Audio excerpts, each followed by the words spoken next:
Bueno, antes que nada, realmente muy buenas tardes a todos. Un gusto haber visto y saludado a tantos amigos, tantos colegas de distintos lugares del mundo. En nombre del Comité Argentino de Presas, queremos darles una muy cordial bienvenida a una nueva videoconferencia técnica organizada y auspiciada por nuestra organización. Como siempre, nuestro agradecimiento a las instituciones, organizaciones y empresas públicas y privadas que nos apoyan permanentemente, ya que sin este tipo de soporte no sería factible, no sería posible la de este tipo de actividad. En esta oportunidad, la conferencia estará a cargo de un reconocido profesional de la ingeniería civil e hidráulica, el ingeniero Asensio Lara, quien además es un socio y colaborador permanente de nuestro comité. De modo que es un gran honor y un privilegio, tanto en lo institucional como en lo personal, poder hacer esta presentación. La temática que abordará el ingeniero Lara en esta conferencia es embalses versus sedimentación. En esta filmina podemos observar algunos de los proyectos en los que el ingeniero Lara ha tenido intervención en la temática vinculada a básicamente de sedimentación. Es una lista impresionante, si ustedes nivel de los proyectos, los distintos países como India, Madagascar, Indonesia, Ecuador, Perú, fundamentalmente dos grandes impresionantes, como en el caso de Asiut, en Egipto, en el río Nilo, aguas abajo de la represa de Asuán, o Robún en el país de Tayikistán, con una presa de esta magnitud, 335 metros de altura. Les recordamos que pueden hacer preguntas utilizando chat en la plataforma virtual.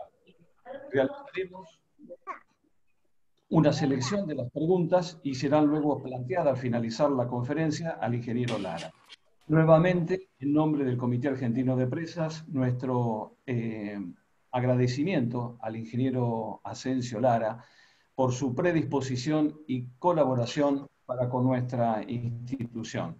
Y también, por supuesto, a todos los asistentes, a todos ustedes, por el interés y el acompañamiento. A todos un cordial saludo desde Argentina. Le damos la palabra a nuestro conferencista, ingeniero Asensio Lara. Muchas gracias.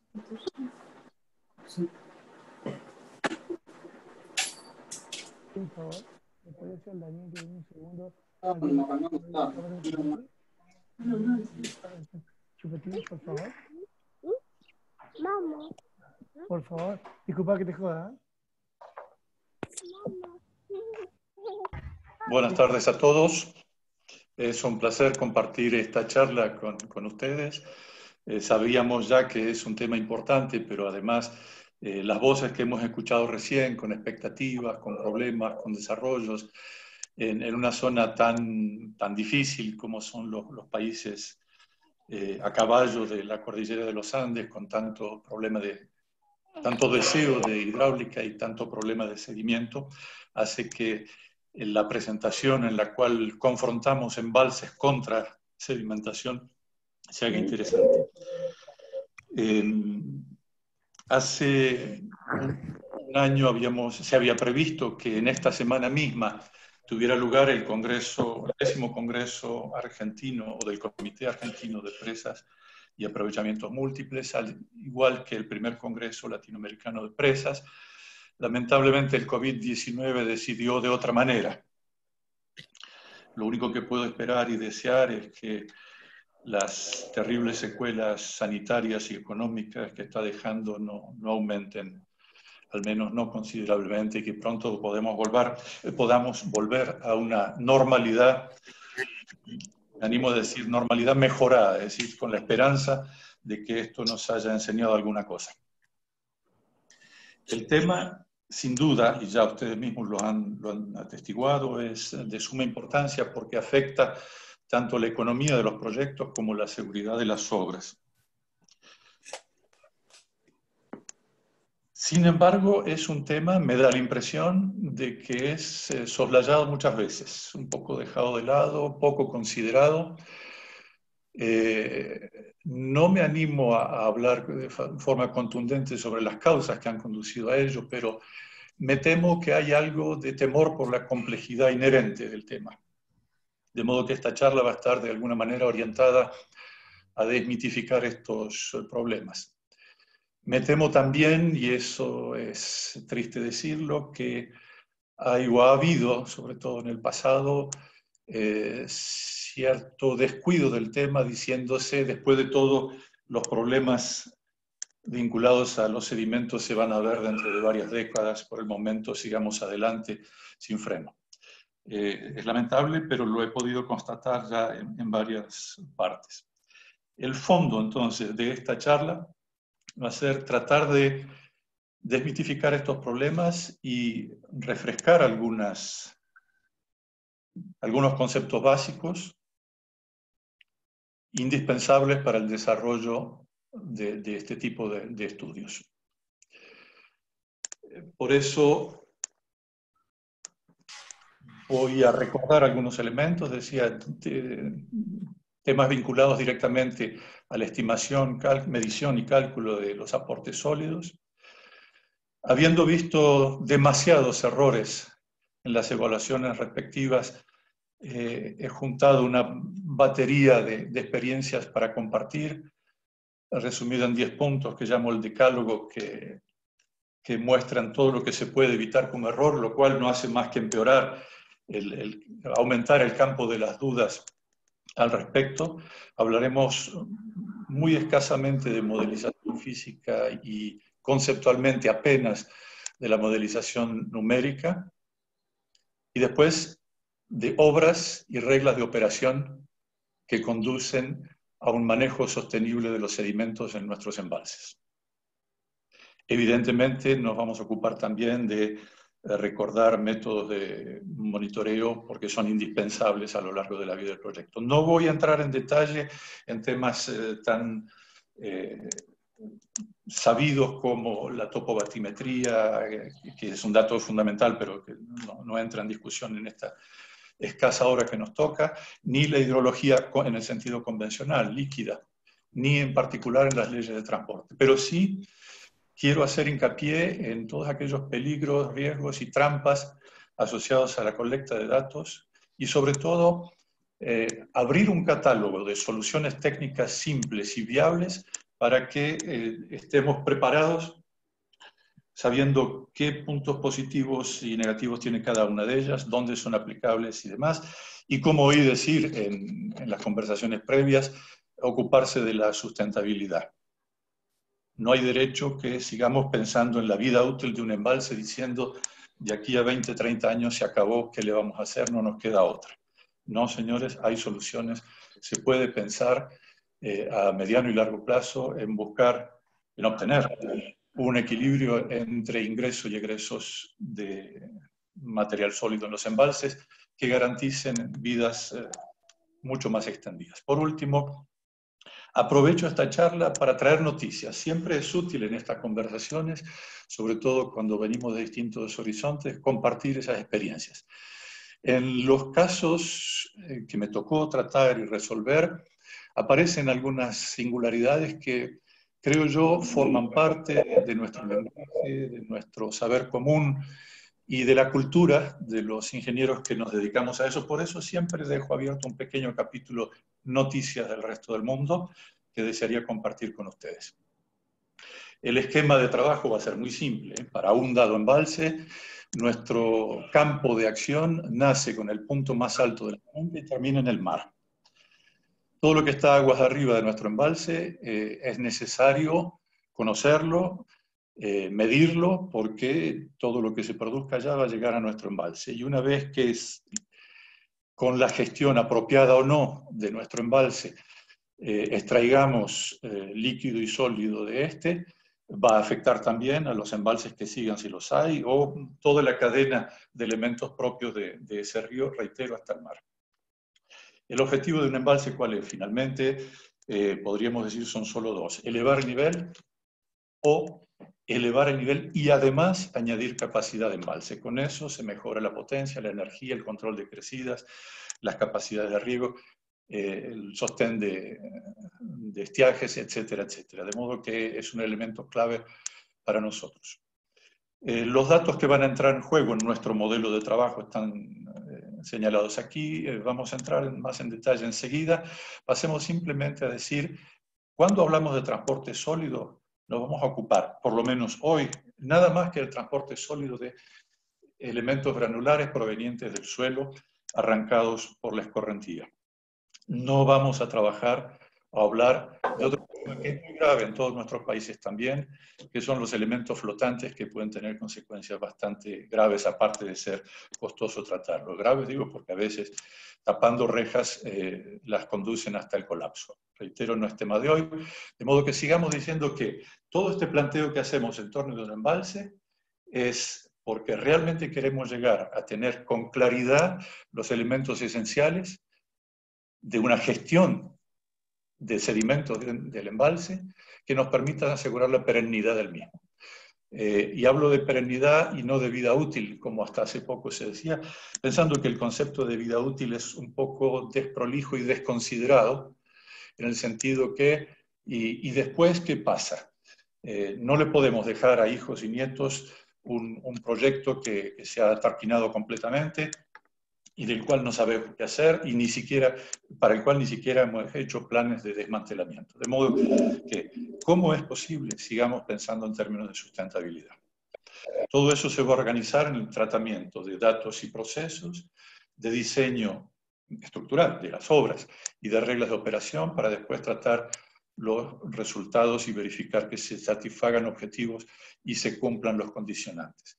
Todo el paquete, el ambiente del que les hablé recién, termina con un análisis de qué pasa con los sedimentos dentro y fuera del embalse, qué pasa con el continente de esos sedimentos dentro y fuera del embalse. El continente es el embalse mismo y el río aguas abajo, el contenido son los sedimentos. ¿Y por qué me extiendo al río? Porque mientras está quedando sedimento en el embalse, está faltando sedimento en el río, estamos entregándole al río agua clara con un potencial de erosión más grande que el que tenía cuando estaba cargado en sedimentos. Entonces, nos guste o no, estamos también cambiando el perfil del río. De modo que eso debe tenerse en cuenta también como un objetivo, al menos de verificación. Si a la salida de los resultados tenemos la posibilidad, de hecho tenemos el deber de verificar si los objetivos están satisfechos y si los condicionantes han sido cumplidos también. Si esto ocurre, el problema termina ahí. Si esto no ocurre, hay que reentrar en acción, modificar el diseño, si estamos en la fase de diseño, o completar el diseño si estamos en fase operativa, no solo de las estructuras, sino el diseño también de las reglas de operación, porque eso es lo que puede cambiar e incluso salvar la vida de un embalse. Pasemos directamente ahora al primer tema que había quedado en rojo. Los que están en negro quería decir que los damos por sabidos, no vamos a entrar en detalles por razones obvias. Me refiero a caracterizar los sedimentos. Hay tres elementos que quiero destacar que son necesarios para cualquiera de estos estudios. La concentración de sólidos como una función del caudal líquido, las curvas kilométricas de los sedimentos que me llegan, porque en función de eso será la mayor o menor gravedad del problema, mayor o menor dificultad del tratamiento. Y por último, la mineralogía, que me puede decir simplemente si son dañinos, si no lo son, o en qué posición me encuentro en ese sentido. En cuanto a los orígenes de los sedimentos, son simples, los vamos a clasificar en tres. El más simple y evidente es la cadena lluvia, escorrentía, transporte de sólidos. Cada gota que cae se transforma en flujo y con una cierta capacidad de erosión lo lleva al río y del río a nuestro embalse. Evidentemente, dependiendo de dónde cae esa gota de lluvia, que sea un paisaje casi virgen con mucha vegetación, o en el otro extremo, como en la figura de la derecha, donde no hay, porque nunca hubo vegetación dado el clima de esa región, o una zona intermedia que originalmente fue selvática o boscosa y que hoy en día está vive, por no decir ha sufrido, un alto nivel de desarrollo en el cual evidentemente hemos deforestado para reemplazarlo por cultivos. Cualquiera de estos va a aportar sedimentos, en unos casos son más graves, en otros son menos, y cada uno tendrá sus características que vamos a estudiar. Una segunda fuente importante también de materiales que van a terminar en los embalses son los deslizamientos que hay y que son tan frecuentes en nuestro continente, en los Andes, por dos razones muy simples y casi diría evidentes. La primera es que los Andes, como muchas otras cadenas, siguen creciendo, así que si hoy en día se ha logrado un equilibrio de las pendientes y demás, ese equilibrio no es cierto, pero si se hubiese logrado un equilibrio de aquí a 10, 20 años, no será el mismo, ya que estas montañas siguen desplazándose, siguen creciendo. Además, a lo largo de todo el perímetro del embalse hemos saturado la fundación de grandes masas, del apoyo de grandes masas de suelo, con lo cual se debilita la estructura puñalada que va a terminar o puede terminar dentro del lago. Evidentemente, en el diseño de un embalse tiene que entrar esto en cuenta para fortificar el sostenimiento de estas masas o eliminarlas antes del embalse, evidentemente. Un caso más grave con respecto al que aparece, al que muestro en la figura de la izquierda, es el central. Es decir, ese deslizamiento se produce, tapona el río, genera un lago arriba de ese tapón que con el tiempo puede romperse y no solo traer los problemas inherentes a una ruptura de presa, sino distribuir sobre extensiones bastante importantes el material que había deslizado. El caso más extremo, y acá vuelvo al tema de las noticias, compartir noticias, el caso más extremo de un tapón de este tipo, pero que superó con creces el terrible y triste La Josefina del Ecuador, cerca de Cuenca en el año 93, o los que tienen Mantaro con tanta frecuencia, el último de ellos en 2014, caso extremo fue el que creó el lago Sarés en 1911 como resultado de un sismo. Esto es en el Pamir, en Tayikistán. Ese sismo hizo caer un bloque enorme de montaña, ustedes ven la figura en la izquierda, donde se percibe claramente que ahí hubo algo que no existe más, y se ve un elemento marrón, que es el bloque caído, destrozado en varios pedazos, que cerró un valle muy estrecho y creó este lago. Estábamos a 3.200 metros de altura, y lo que cayó tenía un tope, una cota última superior de 1.200 metros, todavía más alto que eso. Sepultó evidentemente un pueblo que se llama Usoy. No quedó nada de eso, y la presa, en mínimo homenaje a la gente que pereció, hoy en día se llama la presa de Usoy, pero la conocemos mayormente por el lago Sarés, que tiene una profundidad de 500 metros. Se dice que la presa tiene por lo menos 500 metros de altura, evidentemente, pero que podría tener un valor probable de 600, sin poder estimar con precisión esto. Para que tengamos una idea del orden de magnitud del bloque caído, es 2.000 hectómetros cúbicos. La presa Yacyretá, que se extiende sobre 60 y pico de kilómetros, tiene apenas 60 hectómetros cúbicos, es decir, 60 millones. Con ello se dan una idea del tamaño de esta presa. Récord mundial de presa natural y de presa simplemente. Ahí se ve una imagen Google Earth de esa presa. En el fondo arriba está el lago, y a la izquierda, en la foto, el pedazo de montaña que se cayó. Una tercera fuente u origen de sedimentos son los que lamentablemente nosotros mismos arrojamos, que evidentemente, gracias a Dios, son cuantitativamente mucho menores, pero no menos graves desde el punto de vista cualitativo, porque a veces son productos químicos, etc. Entremos entonces en el detalle del estudio que quiero proponer para hacer algunas precisiones sobre las concentraciones, sobre las granulometrías y los minerales en menor grado. No es que quiera traer novedades al respecto, ya todos sabemos qué es esto. Lo que quiero es señalar errores comunes, errores muy frecuentes que nos pueden llevar a cometer a consecuencias más graves. Empiezo con los minerales, que son los más sencillos. La foto que ustedes ven ahí es una foto de una muestra de sedimentos del río Mantaro. aguas arriba de Tabla Chaca y aguas abajo de Huancavelica.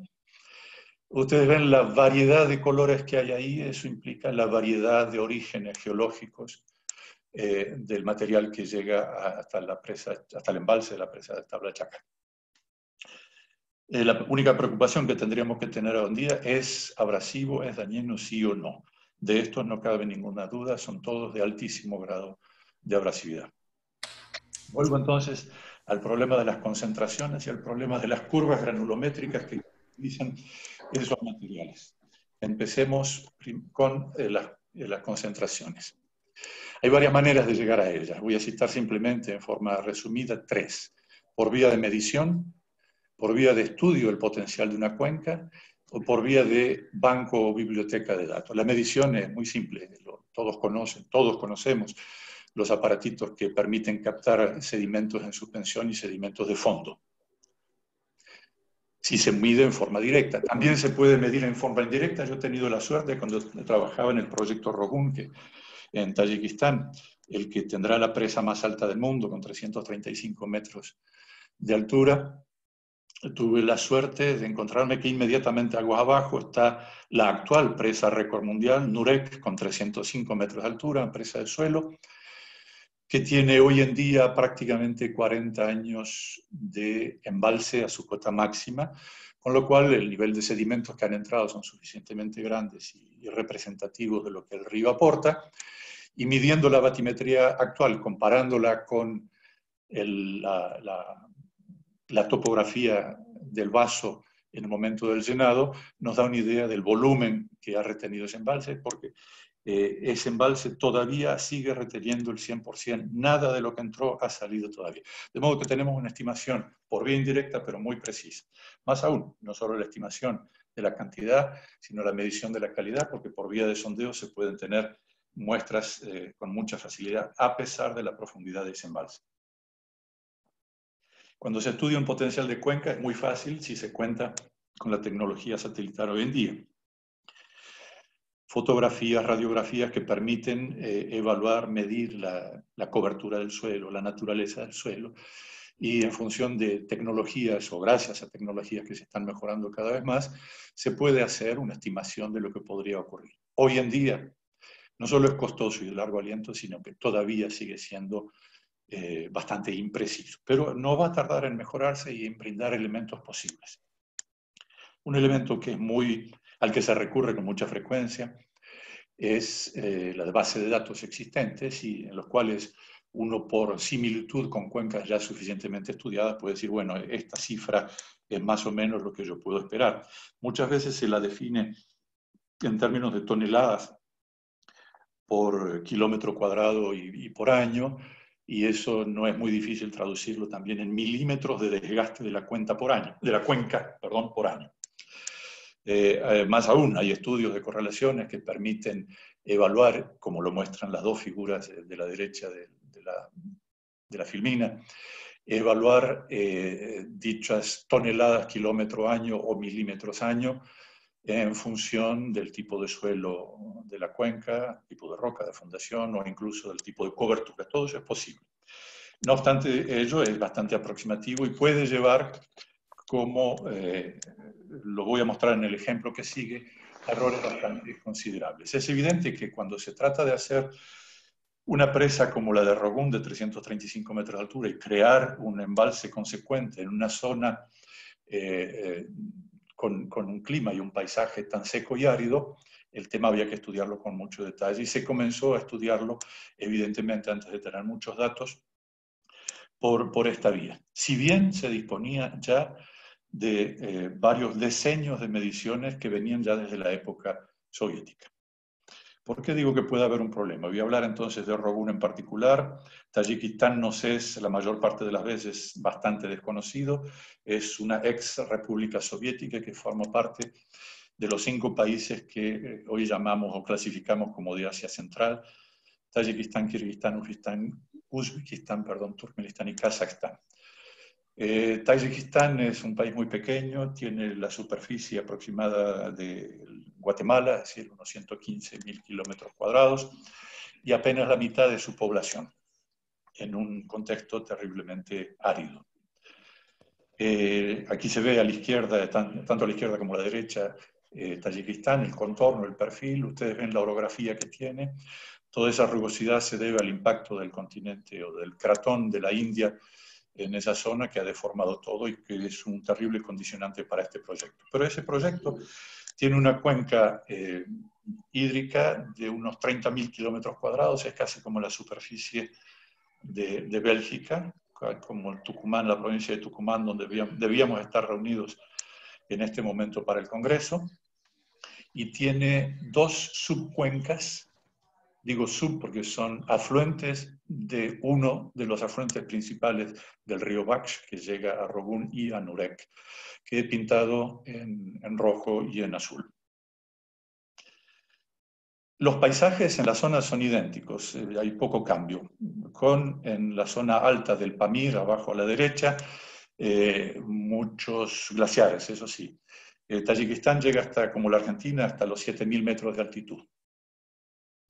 Ahora fíjense en el punto marcado como negro, donde confluyen el Kisil-Su y el Musuk, los dos ríos afluentes, la terrible diferencia que hay en aportes sólidos, al punto que cambia radicalmente color, a pesar de la enorme similitud de paisaje.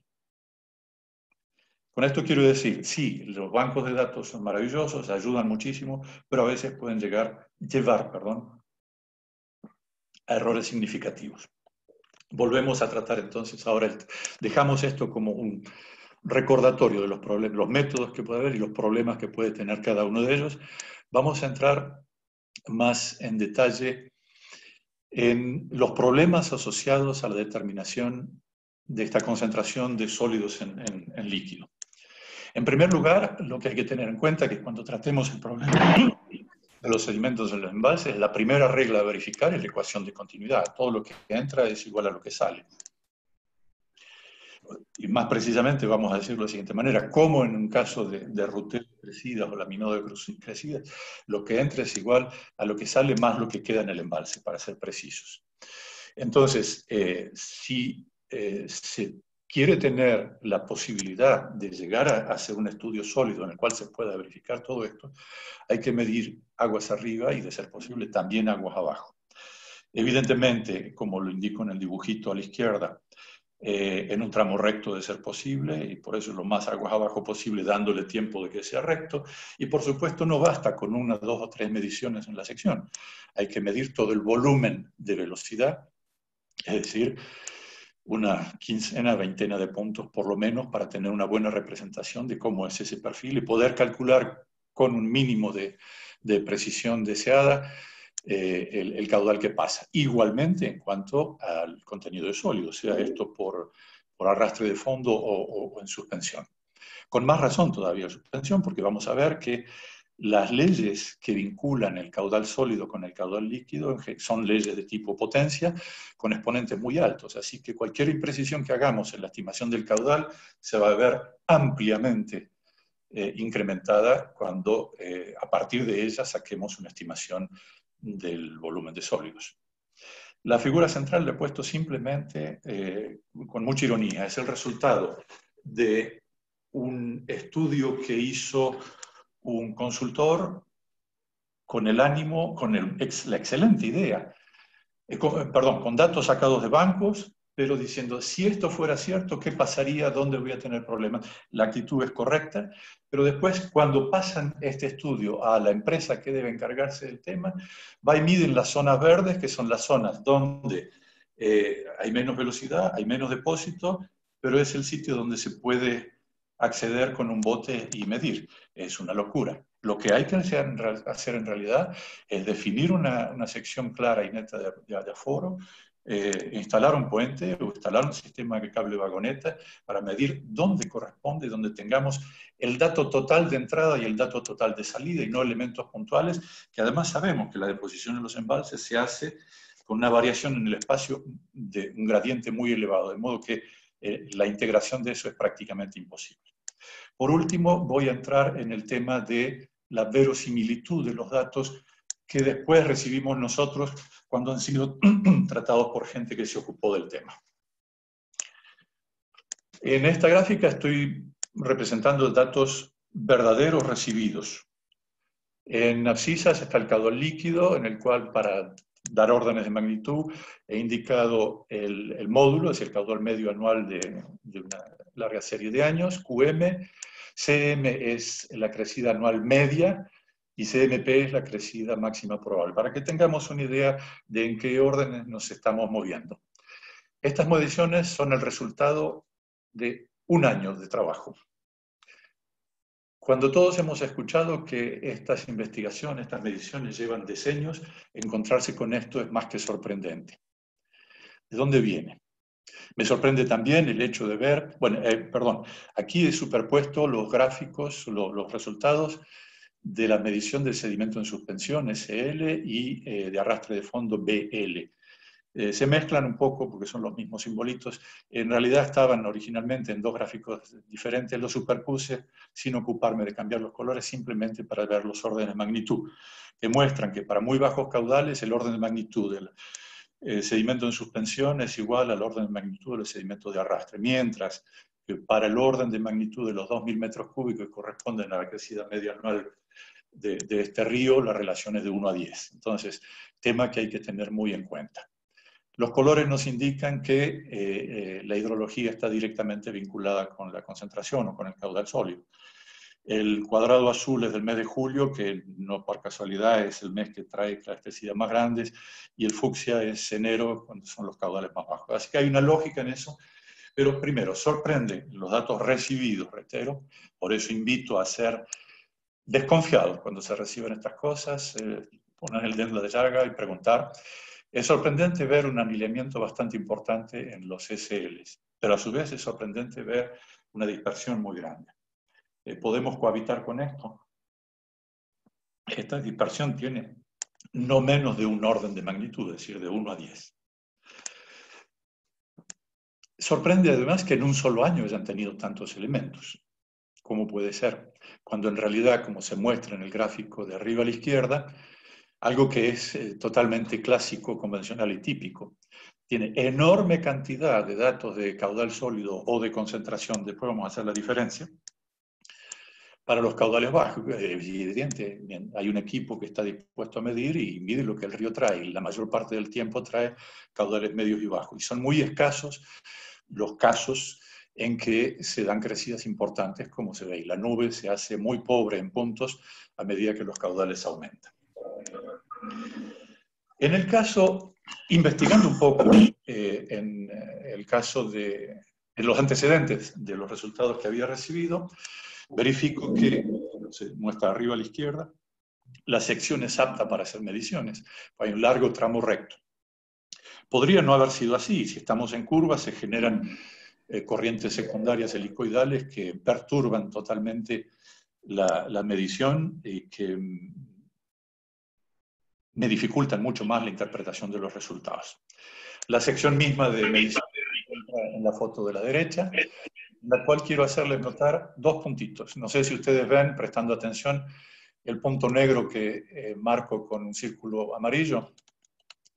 No sé si ustedes ven el punto blanco que marco con un círculo rojo. Representan respectivamente las dos condiciones siguientes. Es dos operarios montados en un cable en vagoneta, sin tracción mecánica, ellos mismos con unos guantes maravillosos están autotraccionándose para desplazarse, es decir, pobreza de equipamiento. A la derecha está la carpa en la cual pasan 15 días, según me contaron. Estamos en Tayikistán. 15 días porque es muy difícil acceder ahí, después son reemplazados. Bueno, mientras están ahí, miden y miden y miden, reiterando mediciones, pero no cambiando, no teniendo un muestreo importante del río en distintas condiciones. De modo que, cuidado, cuando haya datos de esa naturaleza hay que estudiarlos muy bien, hay que rascar en los antecedentes y preguntar de dónde vienen y cómo se sacaron. Además, con el esquema de velocidades que ustedes ven, en el día que se está midiendo, esa foto fue tomada en el mes de abril. Se percibe porque hay poca nieve, pero queda todavía nieve en el fondo. Mes de abril los caudales son todavía bajos. Imagínense cuando en el mes de julio tengamos mayores crecidas que esta. ¿Cómo miden? ¿Cómo se hace para medir el caudal, el sedimento de arrastre de fondo en condiciones como esa? Entonces, de ahí a pensar que parte de esos datos han sido inventados, hay un paso que es muy fácil franquear. De modo, cuidado con este tipo de cosas. Entonces, después de haber hecho este primer comentario sobre el perfil tridimensional, voy a hacer la distinción entre concentración y caudal sólido. La concentración se mide en gramos por litro de agua, gramos de sólido por litro de agua, mientras que el caudal sólido es toneladas por metro cúbico, perdón, toneladas por segundo. Entonces, en realidad lo que con esto se hace es integrar la concentración con el caudal líquido. Pero vamos a ver, gracias al ejercicio que realizó Gregory Morris hace un tiempo y que muestro ahora, por qué debemos trabajar con concentración y no con caudal sólido. En la figura de abajo hay dos grafiquitos. A la izquierda, en los dos casos, perdón, las abscisas son caudales líquidos. A la izquierda, la ordenada es concentración, a la derecha, la ordenada es caudal sólido. Mr. Morris, que es un maestro en esta materia, hizo el siguiente jueguito. Supuso un caso en el cual la concentración no tiene ninguna correlación con el caudal líquido. Por eso marcó puntos en un rectángulo perfectamente homogéneo y regular. Utilizando estos datos de concentración de sólido en líquido, dedujo la curva equivalente de caudal sólido versus caudal líquido y le da lo que se ve a la derecha. La correlación no es muy buena, no es muy rica. Sin embargo, hay una correlación. Cualquier función que estudie la correlación dice que esa correlación tiene un coeficiente de correlación de 0,5, cuando en realidad debería tener 0, porque como vimos, por definición, no hay ninguna correlación. Así que tratar de hacer una extrapolación a partir de una correlación, de una relación entre caudal sólido y caudal líquido puede conducir a estos errores, que son conceptuales. ¿Por qué conceptuales? Porque al hablar de caudal sólido estoy hablando dos veces del caudal líquido, de modo que hay una especie de autocorrelación nociva. Hablemos algo más. Suponiendo que haya hecho bien las cosas y que tenga en realidad una curva de concentración en función del caudal líquido, aún en diagramas logarítmicos puede no ser una línea recta. Simplemente puede haber cambio, y para caudales más grandes, que comience un principio de saturación, que el líquido sea incapaz de llevar más cantidad de sólidos que una cierta cantidad de agua. Entonces ese tema hay que estudiarlo con bastante detalle. Hay mucha literatura, pero señalo el tema para que si alguno tiene que enfrentarse con este, sepa tener cuidado o prestar atención a ello. La gráfica que está abajo a la derecha es la misma que mostré hace un rato, pero es simplemente para recordar que hay una gran pobreza de datos en general cuando nos referimos a grandes caudales. De modo que ese problema de la correlación hay que tenerlo con mucho cuidado. Si a la nube de datos que tenemos en el gráfico de abajo a la derecha yo le buscase una función de correlación en diagrama logarítmico, pero en suma buscando una función tipo potencia, me va a dar algo como la figura que estoy presentando, en la cual la cantidad de datos que tenemos para bajos caudales pesa mucho más que la que hay para altos caudales. Entonces, la curva ignora completamente los puntos altos, que son en realidad los que más me interesan, porque son los que más aportan, y se ajusta muy bien, o mejor en todo caso, para la parte baja de la nube de puntos. Eso es un error conceptual. La realidad tendría que yo tener mucho cuidado cuando le doy peso a todos los puntos medidos. Eso es importante a considerar. La terrible dispersión de resultados que se obtiene con este tipo de mediciones hay que interpretarla también en sentido físico. Y voy a añadir un elemento más para que, si se puede, en cada uno de los casos, se atenúe, se amortigue esa banda de incertidumbre. Y me refiero a las diferencias que hay entre creciente y bajante en un río. Ahí está, en la primera gráfica está representado lo que vemos cuando nos estacionamos en un punto del río y vemos pasar una creciente. En los primeros tiempos estoy en fase creciente, paso después por el pico y luego pasa una bajante. Si mirase la cosa con otra óptica, tomando un poco de distancia y tomase una fotografía del río, en realidad lo que vería en un instante dado es que aguas arriba ya estamos en fase de bajante, aguas abajo estamos en fase decreciente. Y lo que es evidente de esta gráfica es que la pendiente del pelo libre de agua, el pelo de agua, en fase bajante es muy inferior a la pendiente de la superficie libre en fase creciente. Volvemos a Manning y cualquiera de las fórmulas que permiten estimar el caudal en función de la pendiente del río, se refiere a esta pendiente y no la de fondo, salvo que tengamos un régimen estacionario. La diferencia, entonces, para una cota dada, cuando representamos altura caudal, para un nivel dado, la diferencia entre el caudal líquido en la fase creciente y el caudal líquido para la misma altura de agua en la fase bajante es sensible. En realidad, a diferencia de lo que nosotros hacemos a título de simplificación, que es ajustar una curva en general de tipo potencia, como corresponde, y a veces, lamentablemente, como polinómica, en realidad no es una curva que ajuste, es un lazo como el que se está mostrando, que podrá ser más fino o más ancho, según la aceleración de dicha crecida. Ahora, si existen estas diferencias en el caudal líquido, ¿cuánto mayores serán a nivel de caudal sólido? Porque hemos visto, como lo estoy mostrando en esta pequeña ecuación, que el caudal sólido se expresa como una función del caudal líquido a una potencia que en el tipo de ríos en los cuales, o con los cuales nosotros nos ocupamos, justamente porque son problemáticos, ese exponente B está siempre por encima de alcanza a veces hasta 3. De modo que, reitero, si hay una diferencia entre el caudal para un nivel entre creciente y bajante, mucho más será el contenido de sedimentos. Además de ello, otro elemento que contribuye a la enorme dispersión de resultados es que también hay que tener en cuenta no solo si está subiendo o bajando, sino qué época del año. Las primeras lluvias, cuando producen una crecida, lavan y arrastran todos los sedimentos que se juntaron sin que hubiera mucho potencial de arrastre antes de la estación de lluvias. La primera se lleva todo y se lleva el premio y va a dar evidentemente valores mucho más elevados que los valores que se obtengan una vez que se haya establecido el régimen y haya pasado la segunda, la tercera, la cuarta crecida. No quiere decir que el primer valor sea falso, porque esos sedimentos existen realmente, pero es un valor al cual habría que darle un poco menos de peso cuando se hace la correlación entre concentración y caudal líquido. Además, nuestros proyectos hidroeléctricos o de regulación de caudales, lo que sea, tienen vidas de la escala de varias décadas.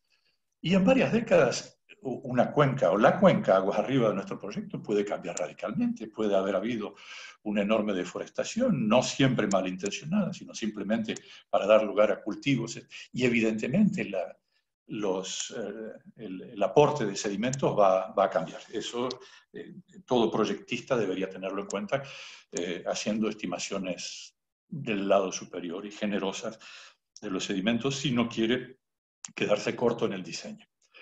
Añadamos después que debo en algún momento pasar de la concentración al caudal sólido y, como dije, los exponentes son muy altos.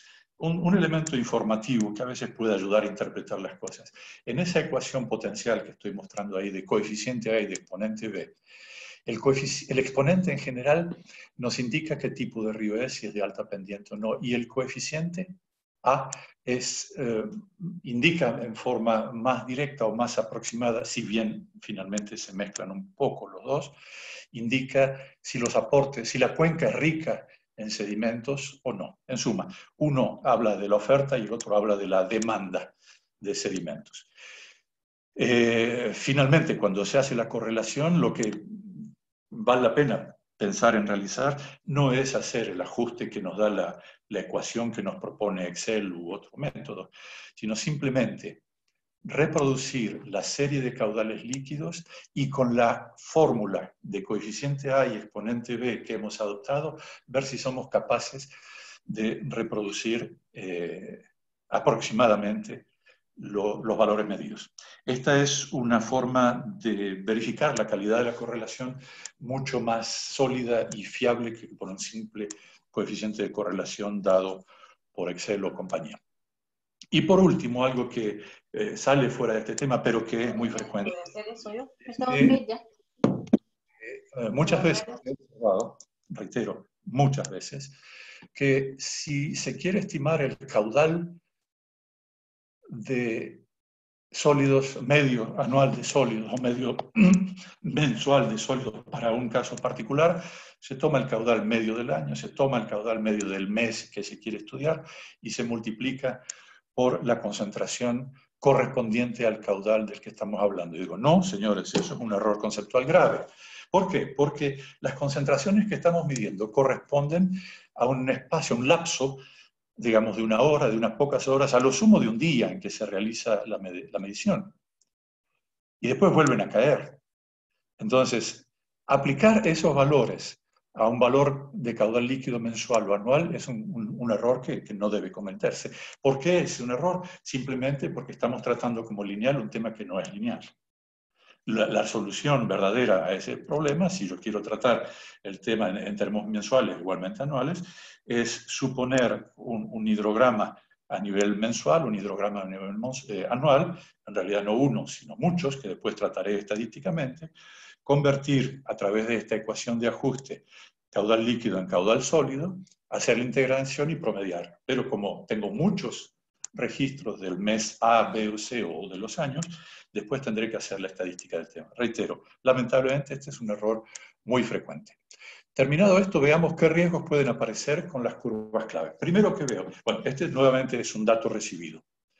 Mire, señor, me dicen, a la izquierda usted está viendo las curvas granulométricas de los materiales en suspensión y a la derecha las de arrastre de fondo. Como somos muy trabajadores, en la izquierda le estamos presentando 3 curvas. 2 que corresponden a los afluentes y la tercera que es el río mismo donde vamos a trabajar. Así, puede ser posible que 2 ríos cuyo arrastre sólido se mide inmediatamente, subrayo, aguas arriba de la confluencia, tengan formas distintas de la que se mide inmediatamente aguas abajo, que constituye el punto de acceso al embalse. No, no es posible. Hay un primer error conceptual ya en esta curva, por ello insisto, cuando reciban datos de esta naturaleza, verifiquen, verifiquen y verifiquen. En realidad esas curvas a su vez son el resumen de curvas como estas que ustedes ven aquí, que se miden mes por mes y que han sido integradas, eso lo verifiqué yo mismo, linealmente, cuando en realidad no corresponde porque hay que poner el factor de peso del caudal líquido. Finalmente, todo eso es muy lindo, pero tanto el sedimento en suspensión como el sedimento de arrastre de fondo es el sedimento de ese río en esa sección. Entonces, ¿por qué separarlos? Se puede verificar qué ocurriría si los junto ambos. Parece muy bien cada uno de ellos, pero miren qué pasa cuando los junto. Está ocurriendo esto. Por primera vez se grafican en la misma escala y juntos. Y si suponemos, como se me dijo que correspondía, que para las condiciones medias el peso de suspensión es 80% y del fondo es 20%, la curva roja estaría representando ese río. Imposible, digo, error conceptual. ¿Por qué? Porque ahí está faltando, puesto que la curva granulométrica es prácticamente horizontal en ese tramo, está faltando toda la arena fina, arena media, arena fina, arena media, arena gruesa y gravas finas. Pero cuando uno da vuelta la cara, ve que por todos lados es el material que más abunda. Entonces, nuevamente, hay un error. Hay que ser cuidadoso, reitero, este es el mensaje que quiero pasar en este sentido, evitar las trampas, no caer, dejarse inducir en estos riesgos. ¿De dónde viene el problema? Es muy simple. Lamentablemente nos vemos obligados a medir sedimentos en suspensión y sedimentos de arrastre en fondo separadamente, con instrumentos, con aparatos diferentes. Pero si un grano pertenece a uno o a otro grupo, dependerá del caudal. Una arena media puede formar parte del arrastre de fondo cuando el caudal es muy bajo y puede formar parte del sedimento en suspensión cuando el caudal es muy alto.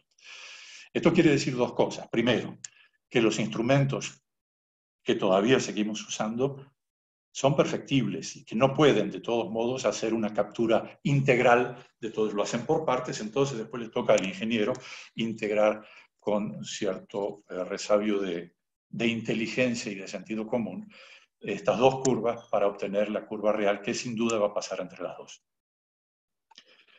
Quiero señalar, con eso termino con los sedimentos, quiero señalar un problema que está ligado a la batimetría de los embalses y que puede muchas veces inducir a error.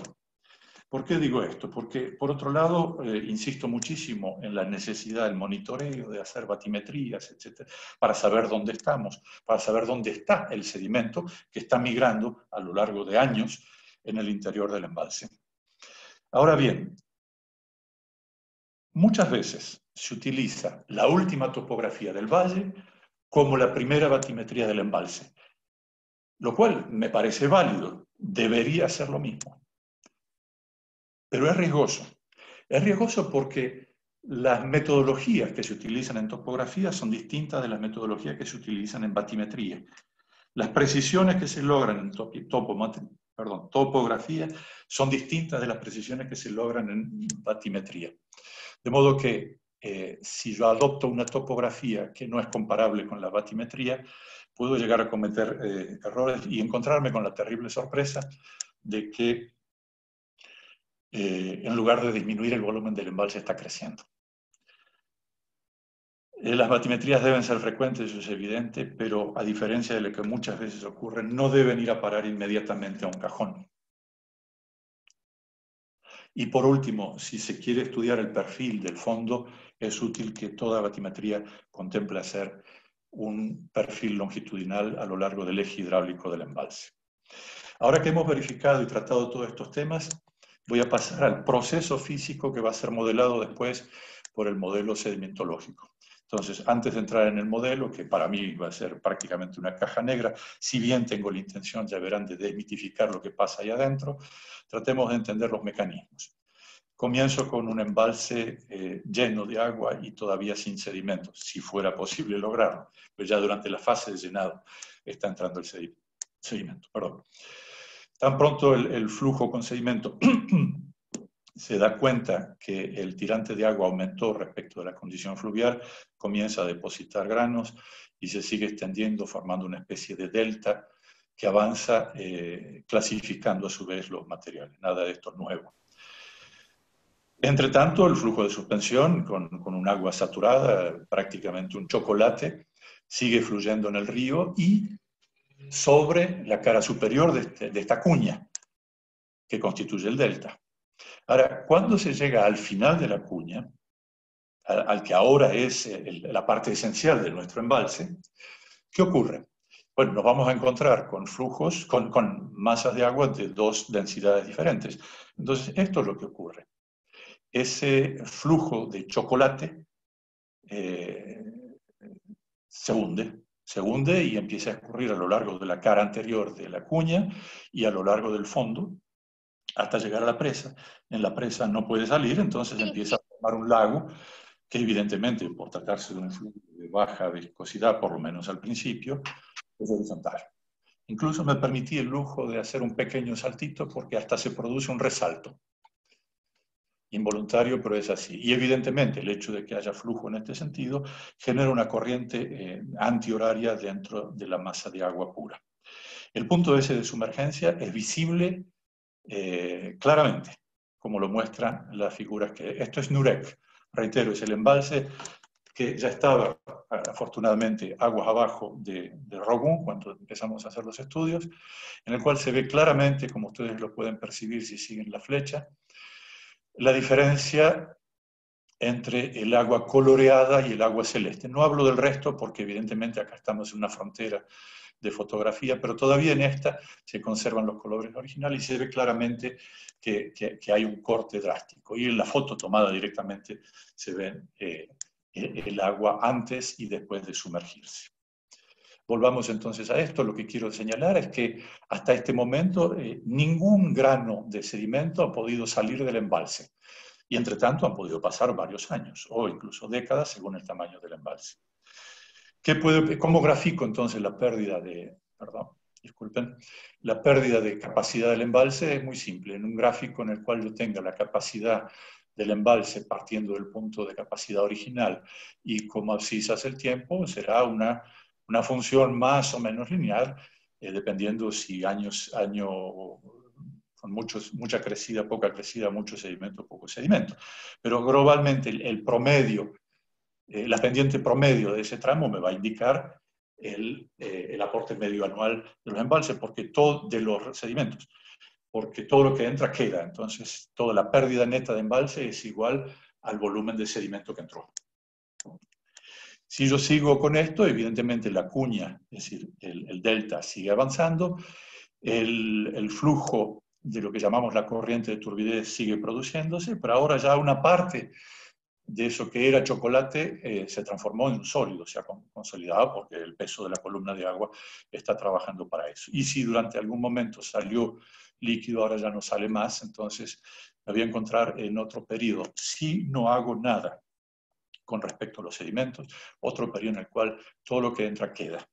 Hasta que, se vuelva a saturar la próxima obra, ya no con el líquido o con el chocolate, sino con el material sólido, la entrada de la obra de toma, y solo me queda como escapatoria la vertiente superior, el vertedero superior. El esquema sería esto, un descenso más o menos uniforme, y después opera y deja de operar el vertedero, y opera o deja de operar la obra de toma, y finalmente se saturó el embalse y se acabó, y ese embalse dejó de ofrecer las funciones para las cuales estaba previsto en muy poco tiempo.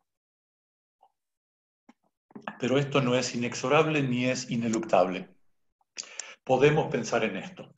Ya de entrada, fase en que no había manera de sacar sólidos del embalse, yo puedo empezar a pensar en la posibilidad de retener aguas arriba de mi embalse o de hacer obras de tratamiento en la cuenca, como mencionó uno de nuestros colegas recién, que están buscando hacer o que se sugirió hacer.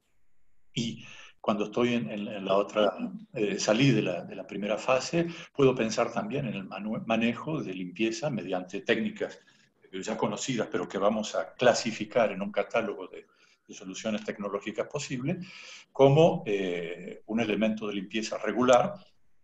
Lo dibujé como una línea horizontal.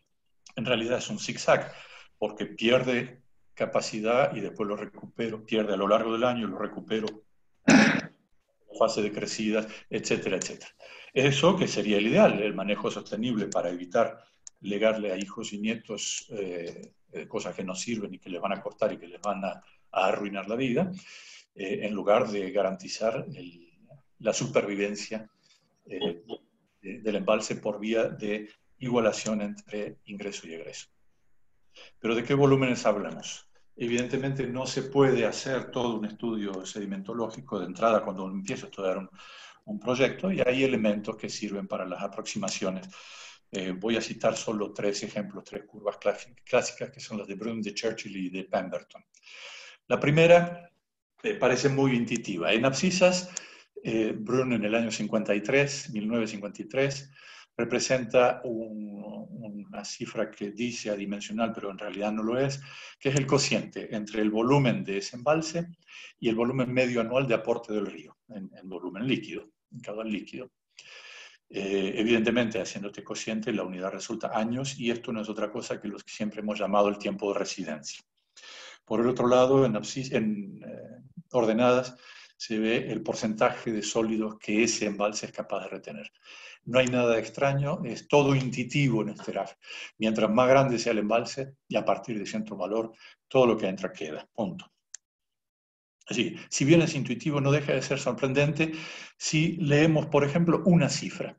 Fíjense que leyendo el porcentaje de volumen retenido para un proyecto en el cual el volumen de capacidad de retención del lago es apenas el 10% del volumen medio anual de aportes del río, es capaz de retener el 85%. ¿Listo? Esta curva es bastante útil para tomarse ideas, es muy sencilla, pero ayuda.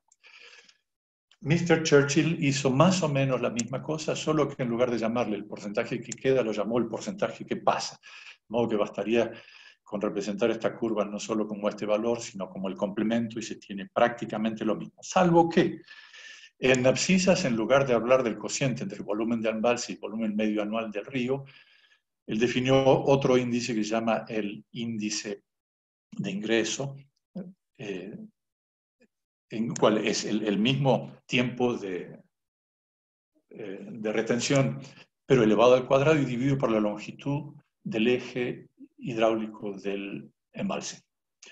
Evidentemente, si yo tomo esto, la primera no es otra más que el tiempo de residencia, el V dividido Q. El segundo V dividido Q lo utilizo por un lado para V dividido L, me va a dar el área media de la sección transversal del embalse, y caudal dividido por esa área me da la velocidad. Entonces, añadió otro elemento, además del tiempo de residencia. Si yo considero la longitud, puedo predecir con un poquito más de precisión los fenómenos, pero es muy semejante de todos modos al otro. Annandale, un especialista en la materia también, cuenta haber hecho el ejercicio siguiente en un proyecto en Costa Rica, creo que lo dijo. Hizo el cálculo mediante el software Mike 21 del Laboratorio de Hidráulica de Dinamarca, y lo hizo utilizando Brun y Pemberton. Y como ustedes ven en la gráfica que él publica, el resultado es virtualmente el mismo. Con mis colegas habíamos hecho esto como un esfuerzo de primera aproximación antes de que Annandale lo publicara, y no tuvimos tanta suerte, pero vale la pena intentarlo. Otro elemento importante cuando uno está haciendo los primeros pasos, las primeras estimaciones, que no son para resolver el problema definitivo, sino para los elementos y el tiempo necesario, es la pendiente del fondo, de la cuña que se va a formar en el interior. La línea negra que ustedes ven aquí no es otra cosa que el fondo, con todas las irregularidades más exageradas que se pueden ver en la escala. Si yo simplifico este diagrama y lo represento de esta manera, está clarísimo que esa cuña está cambiando de forma, está cambiando de pendiente, y me puede interesar a los efectos, al menos hasta el punto en que los sedimentos, si no se controlan, van a tapar este descargador de fondo. ¿Cómo se representan esos estudios? Los estudios de estos señores Strand y Pemberton graficaron de esta manera, donde en abscisa se representa la pendiente del lecho natural, y en ordenadas la pendiente de fondo del embalse una vez atarquinado hasta la condición última. Y este señor dice, mire, la línea superior, estamos en el log-log, es una recta, representa el 100%, quiere decir que la pendiente de fondo y la pendiente modificada son la misma, la siguiente línea es el 50%, la tercera es el 20%, y con eso, según se encuentre su punto, usted puede tener una idea de dónde va a encontrar, cuál va a ser la geometría de su cuña. Hay un pequeño problema, que la curva que estos señores dibujaron de 100% no es la correcta, porque la curva en la cual se igualan, o la línea en la cual se igualan pendiente natural y pendiente modificada, es la que está dibujada en rojo. Y en consecuencia, las curvas de 100, 50 y 20% deberían ser esto. El error es escaso, es considerable conceptualmente, pero es escaso numéricamente. He podido contrastar este tipo de curvas con la que los mismos chinos, que me tocó trabajar con ellos, sobre todo en proyectos africanos, y el más importante, el que voy a hablar en un ratito, en Indonesia, en el noroeste de Sumatra. Los chinos tienen tablas que dan más o menos los mismos valores y simplifican diciendo, señores, es la mitad, punto. Con eso se hace una estimación. El punto negro que acabo de poner no es otro que la pendiente del ejemplo que utilicé para graficar este problema. Así que si bien hay un vicio gráfico acá, globalmente es un elemento útil para predimensionamiento. En todo caso, para el dimensionamiento de los esfuerzos a realizar. En cuanto a modelación numérica, digamos simplemente lo siguiente. Les decía en el inicio de la charla que tengo la impresión de que hay exceso de temores en ese sentido. Quiero desmitificarlo y vamos a ver si lo logro. ¿Qué es lo que hay que hacer? Lo primero, ingresar los datos en términos de caudal líquido y caudal sólido. ¿Es esto difícil? No. Después, calcular el campo de velocidades, porque las funciones de desplazamiento, depósito, entrada en movimiento dependen del campo de velocidad. Luego, para cada paso de tiempo y caso de espacio, y son estos dos lazos, dos loops concéntricos, verificar qué le pasa a la partícula. Si, en función del campo de velocidad que le corresponde en ese punto y en ese instante, entra en movimiento, se desplaza o se deposita. Hay varias teorías, elementos prácticos, elementos teóricos, que permiten discernir esto. A nivel de ejemplo puse el clásico gráfico de Hjulström, que no necesariamente es lo más acertado, ni necesariamente es lo más moderno, pero es muy práctico y en todo caso es muy gráfico. Se ha usado durante decenios y sigue usando todavía. Una vez que se llega a esta situación, después hay que verificar que la suma entre el volumen de sólido y de líquido que entró, se logra verificar la igualdad entre lo que entra y lo que queda más lo que sale. Y por último, en función de que haya depósito o erosión y entrada en movimiento, se reconfigura para cada paso de tiempo el fondo y se pasa al cálculo siguiente. Entonces, repitiendo este proceso, se puede tener una idea muy clara de cómo avanza tanto la cuña de materiales de arrastre de fondo como la corriente de turbidez debida a los materiales en suspensión. Es muy simple, no hay mucha complejidad en esto. A veces ocurre que además de estos resultados hay que hacer tratamiento estadístico. Les decía que me tocó colaborar en el diseño de los procesos, las estructuras, los procesos y las reglas de operación de un proyecto hidroeléctrico en Sumatra del Nordeste para un cliente privado. Y este señor llegó con una exigencia del Vamos diciendo, ustedes tienen que darme garantía de que en los próximos 20 años no voy a tener problemas con mis turbinas, etcétera, etcétera, por abrasión excesiva me refiero, ¿no? Y estaba puesto en el borrador, como una cláusula en el borrador del contrato. Evidentemente, con la terrible dispersión de datos que mostré hace un rato y que tienen todos los proyectos, es muy difícil de garantizar eso. Entonces, llegamos por suerte a un acuerdo diciendo, mire, le vamos, teniendo en cuenta la dispersión, que es inevitable, que no pueda reducirse, etc., vamos a darle un tratamiento estadístico a esto y después, gracias a sucesivas repeticiones de los cálculos que estamos haciendo, ver qué pasaría en una opción, en una alternativa optimista, pesimista, etcétera, etcétera. Se llegó a un acuerdo y eso permite resolver el problema. Lo único que hace es consumir más tiempo, porque en realidad se está repitiendo lo mismo n veces, suponiendo que nos encontramos con una curva de correlación de las concentraciones de sólidos más elevada o más baja que la que habíamos adoptado. Por último, la pregunta es, ¿estos modelos numéricos deben ser bidimensionales o tridimensionales? Yo diría de entrada, sin discutir, es bidimensional. Sobre todo cuando, como ocurre en las zonas muy montañosas, tenemos embalses que son filiformes, son delgados, estrechos y largos. El tridimensional serviría solo cuando hay formas extrañas, hay zonas de depósito sin flujo, con solo recirculaciones, etcétera, etcétera. He logrado, espero haber mostrado que la cosa no es más compleja. Lleva tiempo, eso sí, máxime si además tenemos que hacer análisis estadístico, pero es muy simple. Si no fuera por el tiempo que insume, esto se puede hacer a mano. Hablemos 2 segundos de los modelos físicos, hidráulicos físicos, que están prácticamente completamente superados por los modelos numéricos, salvo en un par de casos. Para empezar, cuando se trata de proyectos a pelo de agua, es decir, sin embalse. ¿Qué es lo que aparece en esto? Este es el laboratorio de hidráulica de Katmandú, que tiene un soporte, fue creado por los noruegos y tiene una asistencia técnica muy buena, son muy buenos en ese sentido también. Y ellos tienen muy poca capacidad de embalse en la zona alta del Himalaya, de modo que trabajan este temas con mucha frecuencia. Entonces, digamos, no, los modelos físicos están prácticamente superados, salvo en este tipo de casos, y en particular en la proximidad de las obras, donde la modelización numérica todavía es suficientemente imprecisa como para poder confiar en la cosa. Por la singularidad y porque lo mencionó Fabián Restelli, voy a mencionar el caso a título de noticia del estudio que nos tocó hacer en el río Nilo.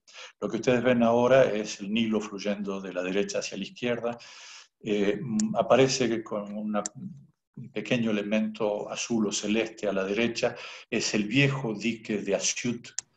Asyut se encuentra a 300 kilómetros al sur del Cairo en línea directa y a 400 al norte del embalse de Asuán.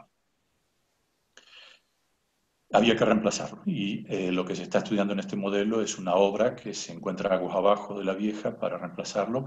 Ustedes ven abajo en la foto en azul, en celeste, 5 vanos de vertedero, a la derecha otros 3 vanos de vertedero, en el medio la central con 4 turbinas y más arriba todavía una esclusa que es un lujo de esclusa en esa zona. Ahora, ¿qué es Asyut? Asyut nació, la obra de Asyut empezó a operar en 1903 con el único objetivo de sobrelevar el nivel para poder derivar agua al canal de riego Ibrahim, que permite la irrigación a 700.000 hectáreas y a más o menos alimentar 10 millones de personas. Así que es evidentemente una obra muy importante para los egipcios.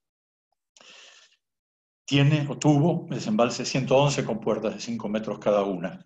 Y esto no es, no es ni capricho, ni es un negociado con un ingeniero mecánico para hacer más compuertas, más brazos, etcétera, etcétera. Simplemente que el fondo del río Nilo tiene material muy fino. Por centenas de kilómetros, el fondo del Nilo está compuesto de arena de diámetro medio de 0,3 milímetros.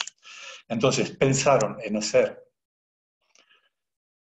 una obra que tuviese un número muy elevado de compuertas de modo de poder abrir con enorme regularidad eso, el flujo, el paso del flujo, para que no se produjese concentración de flujo en ningún lugar, capaz de provocar erosiones y desplazamientos de masa de arena, que en esa zona ya muy habitada en aquella época, producen lo que producían las grandes crecidas antes de Asuán, es decir, el taponamiento de todas las obras de toma, entonces agrícolas y hoy agrícolas de consumo de agua potable e industriales. Entonces, el objetivo de este proceso del desvío del río, del cual muestro la primera fase, tenía esa preocupación. Evidentemente, las primeras compuertas de margen izquierda no se operan, lamentablemente por la sencilla razón de que ya estaban completamente fuera de servicios.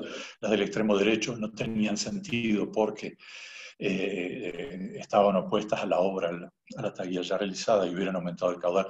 Entonces el gran temor era qué pasaba con esto y qué pasaba con el hecho de que la repartición de flujos de 70% y 30% en torno de esta isla histórica debía respetarse y ya no se respeta más. Entonces había que estudiar muy bien qué tipo de protección y qué acciones tomar para que ello no llevase a los problemas que se habían predicho. Una vez que se quiere avanzar más todavía buscando el contacto con la margen izquierda, hubo que estudiar a su vez en qué meses del año hacerlo para que se minimizasen los riesgos y hubo que esperar a su vez que estuvieran abiertos los vanos del vertedero de este lado con debida protección de fondo en esta zona para poder compensar la pérdida de sección que se tenía ya. Y acá, bueno, ya vemos la forma final que tiene esto y hoy en día se han ganado una super esclusa cuando antes tenía la que marco con la flecha muy pequeña y el viejo dique de Asyut quedó como un puente, un monumento histórico y con función de puente. Volvamos entonces a esto.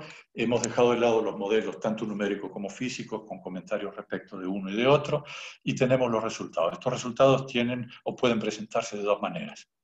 A la derecha, la pérdida de capacidad de regulación, pérdida de volumen del embalse en función del tiempo, como ya lo discutimos. A la izquierda, las curvas que representan la forma y la posición de la cuña de elementos de arrastre depositados a lo largo de años. La primera curva abajo a la izquierda es para el año 0, para el año 10, 20, 30 y 50 respectivamente. Ahora, cuando tengo estos datos, ¿qué debo hacer? Estos resultados, ¿qué debo hacer? Bueno, mi preocupación va a ser cotejarlos con objetivos y condicionantes. Si estos resultados satisfacen los objetivos y respetan los condicionantes, que podían ser medioambientales, Podían ser de problemas de toma de agua, como el que mencioné en el dique de Asyut, por ejemplo. Entonces el problema terminó ahí. Si no es así, busco acciones. Y para esas acciones, evidentemente, algo tengo que cambiar. Y tomo o adopto como variable de ajuste tanto el diseño de las estructuras, si tengo el tiempo a hacerlo, si no estoy tratando el problema de una obra ya existente, como las reglas de operación.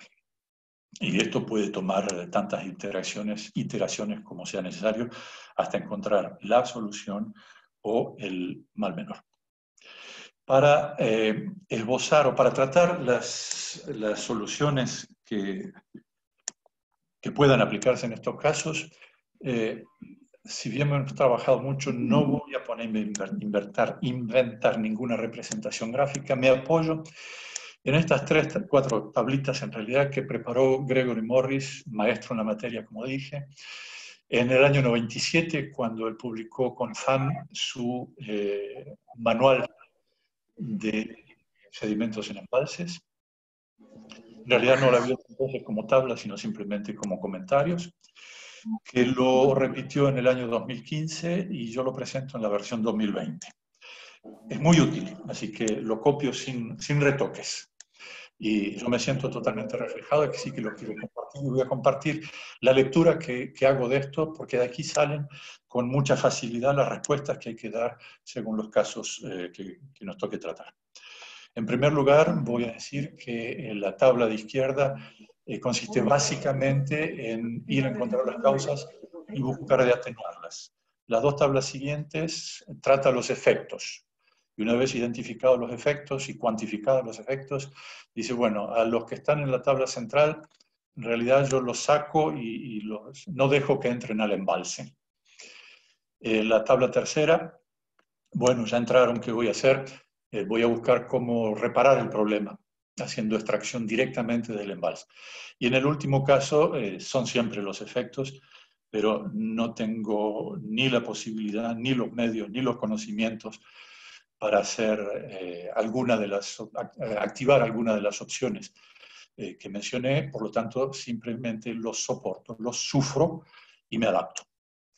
Llegando inclusive al desmantelamiento de la obra. Estudiamos este caso en que voy a identificar las causas aguas arriba y trato de atenuarlas.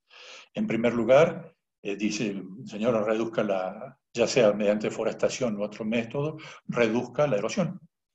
Esto es muy simpático, pero implica tener una planificación que va más allá de mi propio embalse. Obviamente está en mi río, pero va más allá. Yo no dispongo de los montos, de los medios para hacerlo económico. De modo que tengo que recurrir al conjunto de la gente que participa en esa cuenca para que, gracias a un esfuerzo común, que hoy me beneficia a mí, pero después va a beneficiar a todos, podamos lograr resolver el problema. Y eso pasa, evidentemente, por la creación de una agencia de cuenca, la cual se debe ocupar de este tipo de problemas, estableciendo prioridades, gestionando medios, etcétera, repartiendo cargas, etcétera, etcétera. El segundo paquete es casi como el de los efectos que vimos, que hay que desviarlos, etcétera, pero no en el entorno de mi embalse, sino en la cuenca de aguas arriba. Ir a buscar otros embalses naturales o artificiales, si los hay, y hacer lo mismo, pero en lo que está aguas arriba y que por ende considero como causas. Cuando hablamos, si alcanzan a leer, dice, ocúpese de ver qué pasa con grandes embalses y retener en esos embalses. ¿Qué quiere decir retener un embalse? Voy a dar un ejemplo. En el proyecto Rogún, uno de los aportes intermedios internos a la zona del embalse trae poca agua, pero trae enorme cantidad de grandes bloques, así que mucha y grande. ¿Qué se hizo? Se hizo uno de esos tipos de dique de retención. La figura que deberíamos poder ver acá, no sé cómo sacar esto de acá, ahí está, muestra un dique de 120 metros de coronamiento todavía en construcción y 80 metros de altura. La construcción todavía no ha terminado y ya hay 60 metros que han sido completamente saturados por sedimentos. Y así es la vida, se termina se satura este logra retener durante un cierto tiempo y después, en todo caso, ha reducido sensiblemente la pendiente. Entonces, los próximos que lleguen no van a rodar hasta mi río, por lo menos no ahora, sino dentro de mucho tiempo. Y ahí está todo el beneficio de este dique, que se podrá repetir aguas arriba, etcétera, etcétera. El principio es muy simple. Es un dique, como ustedes ven aquí, lleno de agujeros, pero donde los conductos no son conductos rectos que conducen de aguas arriba hacia aguas abajo, sino que son semilaberínticos. Con ello, ¿qué pasa? El agua sale fácilmente, pero los bloques no tardan mucho en trabarse y así son retenidos. Ese es el ejemplo típico.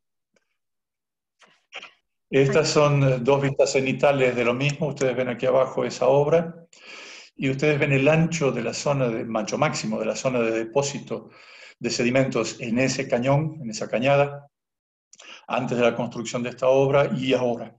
Es evidente la eficacia de este tipo de obras bastante simples, que son importantes, pero no son desproporcionadas respecto del proyecto. Es un costo ínfimo con respecto al costo del proyecto en su conjunto y resuelve, al menos temporariamente, muchísimos problemas.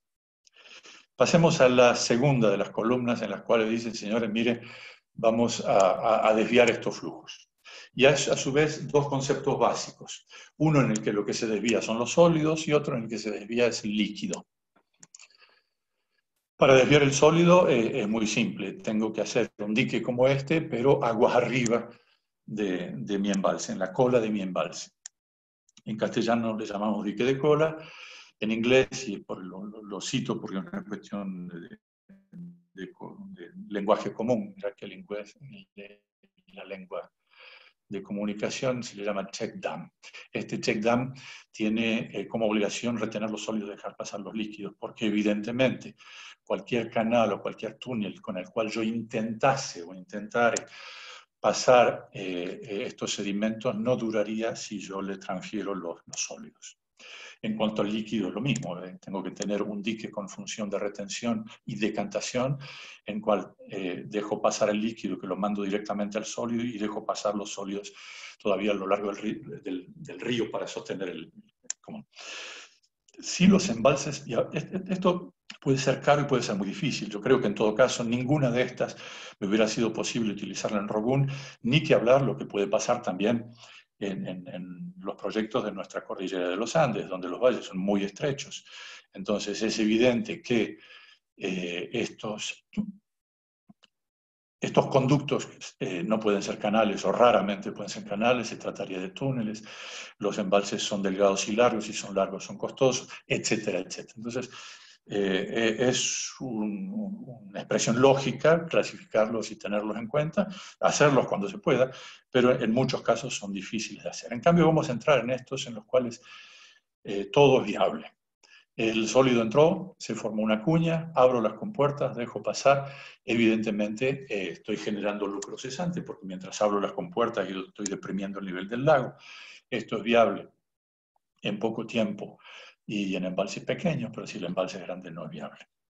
No obstante, el diagrama o el gráfico de Brun me hubiera dicho, sí, pero no se preocupen, los embalses grandes, el problema está resuelto porque usted tiene hasta 100 años de retención.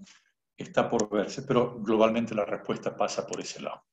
Otra alternativa es no descender el embalse y dejar simplemente que la corriente de turbidez pase directamente por las compuertas de los órganos que tenemos dispuestos para eso. No estoy descabellado, la corriente de turbidez no es dañina, son finos, y en general esos finos son limos o arcillas. Las arenas se han depositado más aguas arriba. Entonces, esos flujos no son dañinos ni para las compuertas ni para los conductos. Lo que estoy diciendo ahora como una simple compuerta lo podría representar también como un sifón, que es exactamente lo mismo. Sifón con distintos niveles de lazo.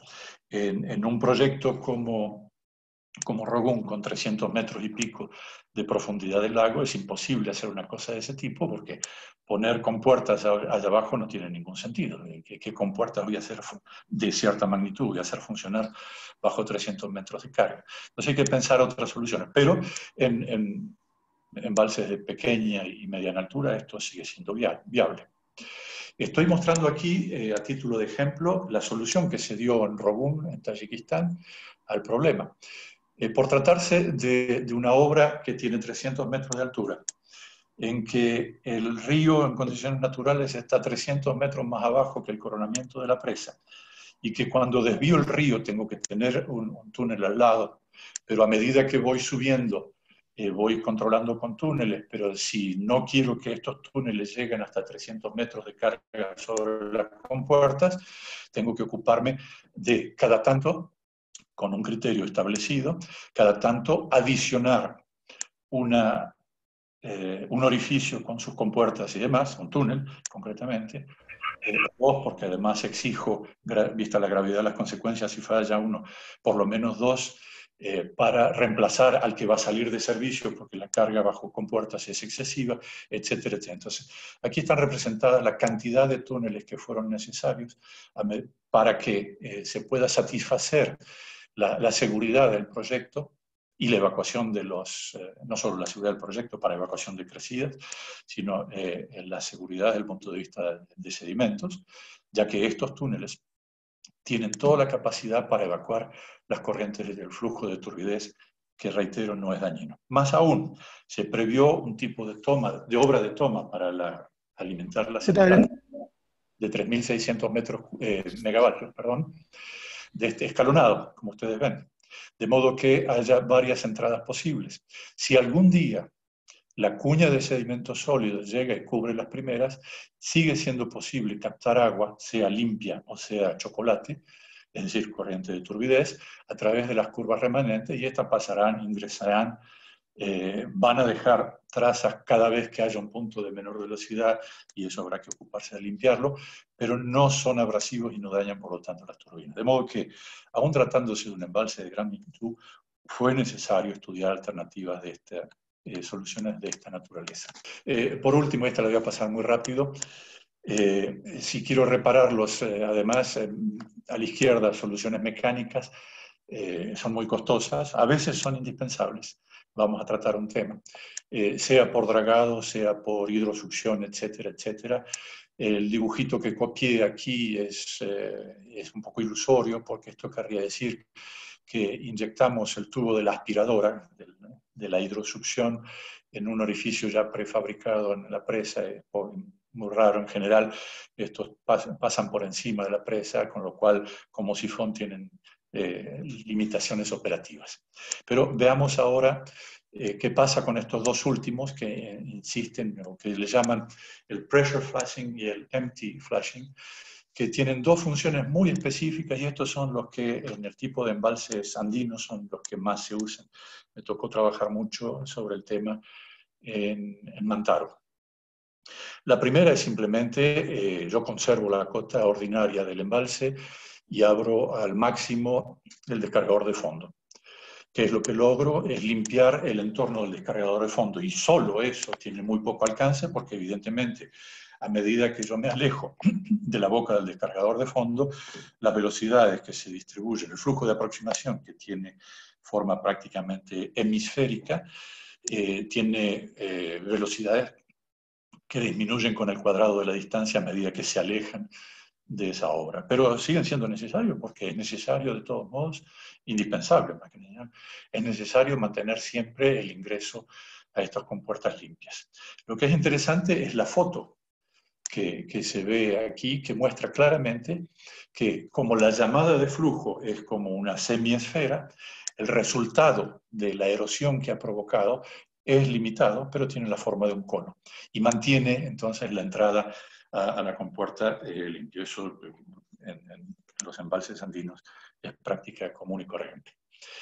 Pero vamos un poquito más lejos, y ahora, conscientes de que en el ejemplo que podemos imaginar tenemos mucho sedimento, tanto de las corrientes o flujos de turbidez como de flujo sólido, si yo abriese todas las compuertas y de descargadores de fondo que tenga a los n niveles que tenga, y simultáneamente descendiese el nivel del embalse, estaría evacuando las corrientes de turbidez, estaría aumentando sensiblemente las velocidades sobre la cuña de material sólido depositado, y generando un cierto arrastre que me reduce sensiblemente el volumen. Sensiblemente sí, pero dentro de ciertos límites, porque si se ha producido ya consolidación del chocolate que tenía al pie de la presa, eso ya no lo puedo sacar más, y el autor de este dibujito, que lo saqué de internet, aprovecho para decir que es difícil conseguir de los clientes y propietarios autorización para publicar datos. Por eso es que no estoy trayendo muchos datos autóctonos, sino datos que no tienen ahora problema de ser publicados porque ya son públicos en Internet. Pero en todo caso lo que quiero subrayar es que el autor de este gráfico es plenamente consciente del problema de la consolidación, al punto que está graficando aquí un umbral, con lo cual quiere decir, mire señor, he aumentado la velocidad pero no lo puedo sacar. Si bien este mismo material que está ahora, yo mismo lo traía en el río en otra época, pero ahora no lo puedo sacar porque no solo se ha asentado, sedimentó, sino que además se ha consolidado. Pero en fin, esta es una de las metodologías más utilizadas. Tiene sus desventajas, es evidente, porque debo cortar la producción durante un cierto tiempo, y otras que pueden ser incluso más graves, que son las consecuencias medioambientales que estoy generando agua. Cada vez lanzo resinas artificiales de un flujo totalmente saturado en finos y en arena hacia aguas abajo. Así que hay que ser muy cuidadoso en ese sentido. Y una vez más se deben integrar las consideraciones, las necesidades de aguas arriba y de aguas abajo. Para ello, incluso para discernir la frontera y establecer con cierto criterio de equidad los derechos de uno sobre otro o lo que uno debe respetar del otro, las agencias de cuencas son necesarias. Bueno, ya ahora que hemos verificado todo esto, solo me queda pasar al último, que son los efectos sufridos, y decir que hay varias alternativas, pero que como las describe, y eso más de uno ha pensado antes de hacerse el harakiri y decir, bueno, se acabó, este es el fin, y vamos a desmantelar la obra, puede intentar aumentar la altura de la presa para hacer durar su función un poquito más, etcétera, etcétera. Pero esto es, en suma, el principio del fin. Ustedes ven que este catálogo es bastante simple en cuanto a su estructura.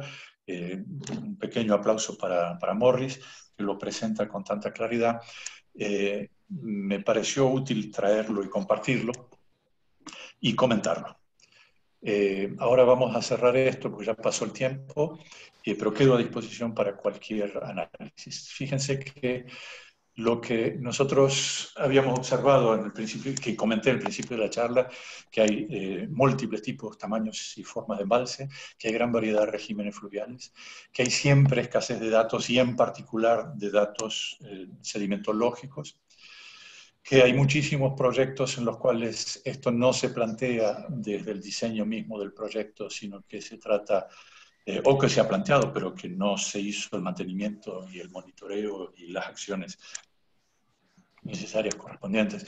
Y a último momento se dice socorro, auxilio. Y muchas veces también, como lo cité, hay cierta reticencia a relegar el tema, sea por desconocimiento u otra razón. Frente a esto dije que teníamos la intención, habíamos deseado desmitificar el tema, tratando de mostrar que no es ni tan complejo ni tan difícil, que no estamos solos porque hay multitud de campos que intervienen. Está la hidrología pura, está la sedimentología, está la gente de cuencas, están los otros propietarios o concesionarios que tienen experiencia, se comparten muchas cosas. Para mí era muy importante, antes de entrar en el modelo de simulación, sea este numérico o físico, mostrar elementos físicos básicos. Lo de la cuña, todo el mundo lo sabe, pero no todo el mundo está al tanto de la realidad física y tangible de las corrientes de turbidez, los flujos de turbidez y cómo se comportan y cómo actúan y cómo se los puede tratar. Por eso, con una descripción lo más simple y clara posible de los fenómenos físicos, intenté pasar a una descripción teórica muy somera, pero explicando los conceptos más que dando recetas. Esto es así porque así fue en la experiencia pasada, ¿cierto?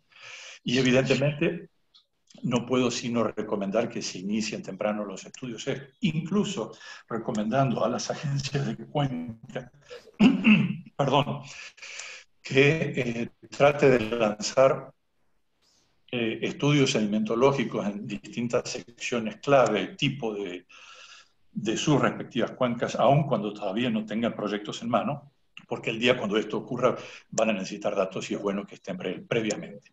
Y evidentemente no puedo sino recomendar que haya un monitoreo permanente para saber instante por instante dónde se encuentra la cuña, a qué nivel llegó el plano horizontal del chocolate, si me permiten la expresión, a los efectos de saber cómo y cuándo iniciar las acciones que corresponden. No quiero cerrar sin dar un mínimo de bibliografía. Ya lo cité a Morris con su manual, que está ahí. Evidentemente somos todos socios de nuestros respectivos comités nacionales, por ende socios indirectos del Comité Internacional, que tiene varios documentos sobre el tema, en particular el boletín del 2007, el número 140, dedicado a este tema. Y un documento que les recomiendo que descarguen de internet porque fue hecho bajo el patrocinio del Banco Mundial por dos expertos, uno de ellos Morris y el otro Annandale, con el objetivo de divulgación, porque el dinero que se pierde, el tiempo que se pierde, el desarrollo que se desperdicia por este tipo de problemas es enorme a la escala mundial. Entonces el Banco Mundial decidió poner a la libre disposición este documento que es clarísimo, transparente y muy útil. No entra demasiado en detalles, pero deja enseñanzas muy claras. Y yo tomé algunas de las imágenes de Morris de este documento para poder presentar esta. Reitero, tiene libre circulación, así que con solo escribir en un buscador Extending the Life of Reservoir, lo van a encontrar y lo pueden cargar. Desde ya, muchísimas gracias por su atención, mil disculpas por la demora y quedo enteramente a disposición para las preguntas. Cedo el control. Gracias. Asensio, y sigue entonces Oscar Navarro, quien va a ser el moderador de todas las preguntas. Si bueno, muy buenas tardes a todos. Asensio, si podemos dejar de compartir pantalla. Perdón, sí. Gracias. Muy buenas tardes a todos. En realidad, a la exposición de Asensio marca el interés que ha suscitado, ha oscilado entre 340 y 400 asistentes a lo largo de la misma. Se han formulado una serie de consultas, que voy a tratar de sintetizar y de seleccionar aquellas que sean más conceptuales y más generales para que Asensio nos ayude a interpretar y a contestar lo que la gente está consultando. Una primera consulta, que hay varias, pero la englobo en una sola, es, se pregunta de nuevo en relación a las limpiezas de embalses en general en el mundo, en especial en América. Yo creo que Asensio ha mostrado de varios casos prácticos, y también se consulta si es usual llegar al desmantelamiento de presas en función de la cantidad de sedimentos aportados. Te las mandé las actas. No es usual. Son pocos los casos en que se ha llegado al desmantelamiento, pero las autoridades a la escala mundial, tipo Banco Mundial y demás, y sobre todo cuando tienen el dinero en la mano, exigen cada vez más que se trate el tema de la preparación del desmantelamiento de las obras cuando les llegue el final. Pero no dejan de insistir a su vez en que se haga todo lo posible por llegar a un desarrollo sustentable del tema. Como decíamos hace un rato, no hablar de fin de vida porque se diseñó todo para una vida útil determinada, sino hablar de embalses sustentables. Pero reitero, de todos modos son muchos los que no han sido dimensionados y tratados como sustentables, que están hoy en día y que van a terminar muriendo en poco tiempo y que requieren desmantelamiento. No hay metodologías adaptadas para eso y yo no conozco ningún caso significativo.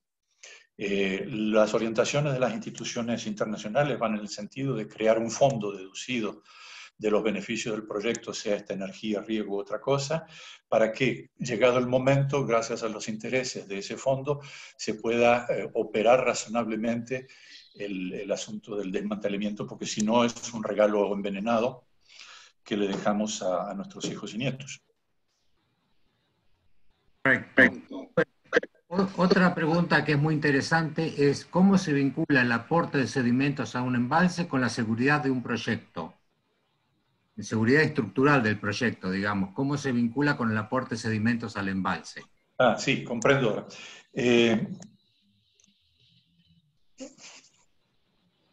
Un descargador de fondo es un órgano que vigila por la seguridad de una presa. Uno de los criterios de dimensionamiento de un descargador de fondo, entre otras cosas, es no solo el control del llenado del embalse, en el cual todavía no tenemos problemas, el primer llenado del embalse, en el cual todavía no tenemos problemas de sedimentos, sino en el caso de un problema mayor, sea un gran sismo, sea una gran crecida, que haya podido producir daños en la presa, fisuración o lo que fuese.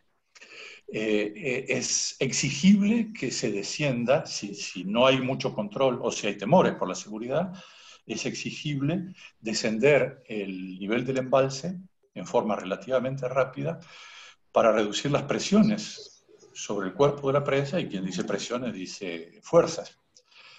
Si el embalse, perdón, si los sedimentos han enterrado el descargador de fondo, estamos muertos.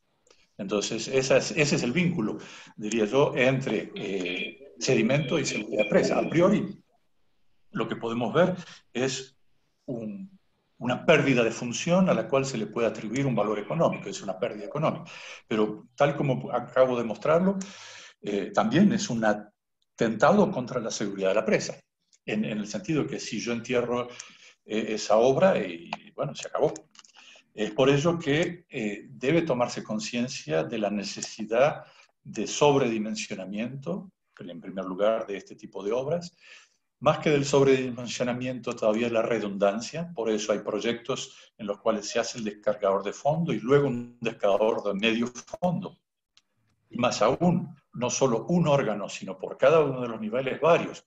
En el caso particular de Mantaro que mencioné, tiene 4 descargadores, un descargador de fondo, 4 de medio fondo establecidos o instalados, perdón, a distintas alturas. Y solo así se puede trabajar hoy en día. Entonces, reitero, redundancia. Les mostré el ejemplo de Rogún con la cantidad de túneles que necesitamos a distintas alturas para poder evacuar las crecidas, pero también para poder evacuar el sólido. Perfecto. Otra pregunta. Atendiendo a que la determinación de la concentración de sólidos en suspensión o arrastre es muy valiosa y que los instrumentos que se utilizan son instrumentos ya de una cierta antigüedad, la consulta sería si hay nuevos instrumentos o nuevos métodos que nos permitan ajustar mejor el cálculo de los sedimentos en suspensión o de arrastre de fondo. Muy linda pregunta. Sí, hay, pero muy poco difundidos, todavía no suficientemente generalizados. Los instrumentos con los que contamos hoy en día son de concepción, de diseño muy viejos, son conceptualmente muy simples y perfectamente válidos. Pero la implementación son difíciles de operar a veces. ¿Cómo bajar una botella para captación de sedimentos en suspensión en un río como el que mostré con la corriente y la velocidad que hay?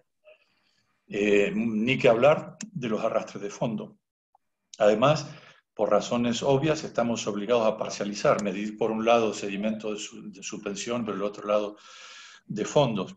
El concepto es claro, el concepto es válido, pero es vetusto. Pero a su vez, y lo mencionamos en la charla, hay también un problema.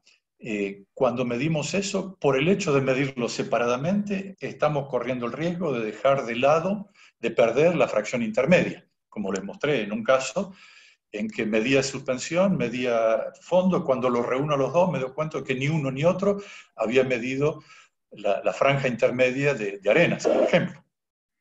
Entonces, sí, conceptualmente son muy claros, pero tienen inconvenientes, son difíciles de manejar. La solución viene por una revolución electrónica, como se ha hecho en el mundo de la hidrología líquida, si puedo llamarle así. Para medir velocidades, medir caudales, hoy en día se ha generalizado muchísimo el ADCP, el Audio Doppler Current Profiler, el método de un Doppler acústico con el cual se logra medir velocidades y desplazándolo con una facilidad extraordinaria con un barquito mínimo de tamaño, se puede medir con una facilidad extraordinaria casi en cualquier río, casi en cualquier momento. Lo mismo para las olas y lo mismo para muchas cosas. La parte de sedimentos viene con atraso, pero hay ya progresos en ese sentido, como que se hiciera un sonar de lo que está ocurriendo con una capacidad de captación en el tiempo muy grande que le permite dibujar el perfil de fondo y a partir de ahí deducir el tamaño de las piedras que están pasando en el fondo en un dado momento y si se puede hacer con los grandes bloques, ¿por qué no con los menores? Ese es el principio, se está desarrollando, partió de la revolución que impuso, que generó el ADCP, pero ya va a llegar. Por el momento sigue siendo muy difícil. Lo reconozco. La medición, ¿no? Una nueva consulta, Asensio, que creo que ya la tocaste anteriormente, pero alguien pregunta cuál es la edad o cuál es el tiempo de evaluación para la sostenibilidad o sustentabilidad de un embalse, digamos. O sea, en un estudio previo a la exposición de un embalse, si hay un tiempo mínimo, 25, 50, 100 años, para hacerlo sustentable, y qué ocurre con aquellos embalses existentes que están acumulando sedimentos y no había sido considerado este aspecto al inicio, ¿no? Muy bien. El tema es de mucha actualidad. Por definición, sustentable quiere decir hasta el infinito. Por eso yo explicité, cuando hablo de sustentable, estoy pensando en que el volumen de sedimentos que ingresa es igual al volumen de sedimentos que egresa. Y solo así se puede mantener hasta el infinito.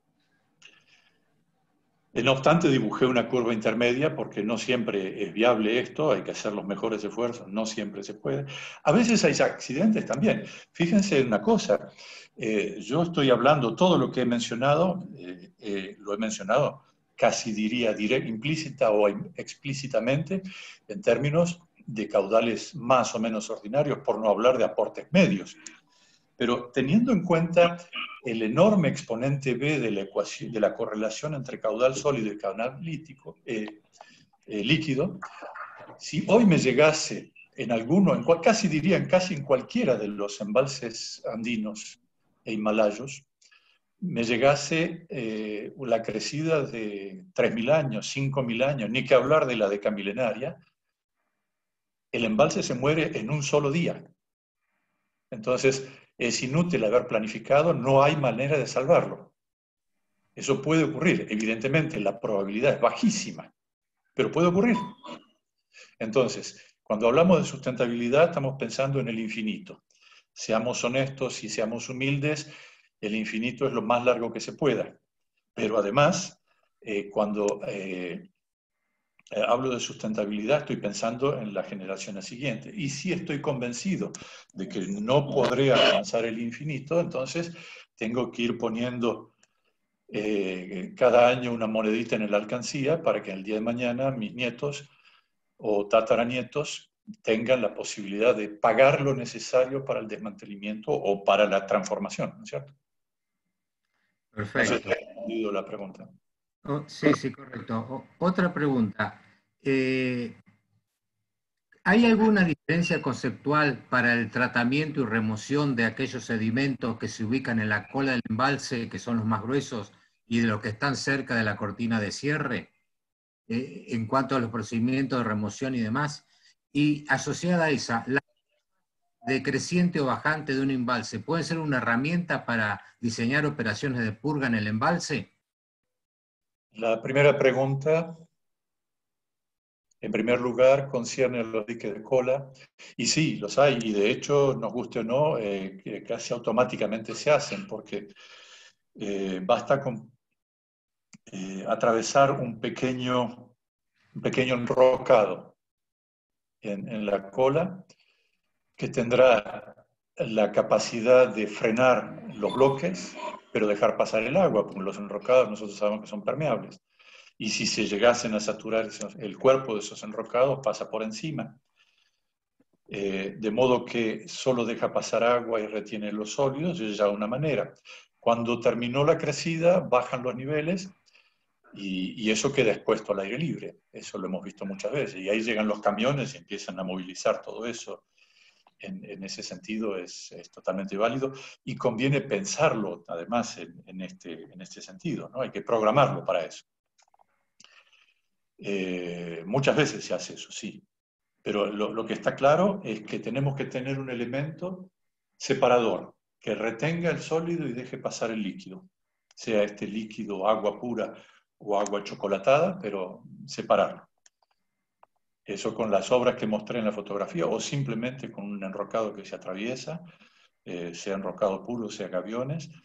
Y después, cuando se pasó la crecida, los camiones vienen a trabajar con eso. Sabemos que los ciclos hidrológicos en las zonas montañosas son muy fuertes.